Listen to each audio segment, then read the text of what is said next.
மலையும் காடுகளும் சூழ்ந்த செழிப்பான ஒரு ராஜ்யத்தில் அறிவும் தைரியமும் கொண்ட ராஜா அருள்மொழியும் ராணி மீனாட்சியும் ஆட்சி செய்தனர். ராஜ்யம் அமைதியாக இந்த அமைதி எப்போது நீடிக்க வேண்டும். ஒரு இரவு அரண்மனைக்கு அருகில் இருந்த குகையிலிருந்து ஒரு மர்மமான ஒளி வெளிவந்தது.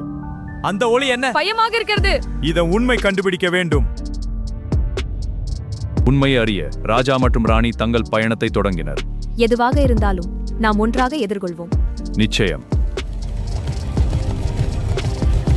அடர்ந்த காடு, அசையும் நிழல்கள் அவர்களின் தைரியத்தை சோதித்தது. கவனமாக இருங்கள். நான் தயார். அவர்கள் பழமையான கல் கதவை கண்டனர். அதில் ஒரு எச்சரிக்கை இருந்தது. இதில் புதிர் உள்ளது. தைரியம்தான் நம்முடைய பாலம். உண்மை.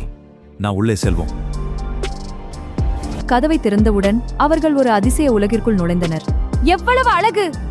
இது சாதாரண இடமல்ல. அந்த கல்லை காக்க ஒரு சக்தி வாய்ந்த நாகம் இருந்தது. யார் நீங்கள்? நாங்கள் உண்மையை தேடுகிறோம். ராணியின் தைரியம் அந்த சூழ்நிலையை மாட்டியது.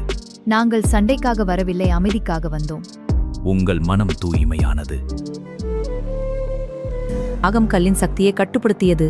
ஒளி அமைதியானது. நன்றி. நீங்கள் எங்கள் ராஜ்யத்தை காப்பாற்றினீர்கள். வாழ்க ராஜா, வாழ்க ராணி. இது அனைவரின் வெற்றி. ஒற்றுமைதான் நம் சக்தி.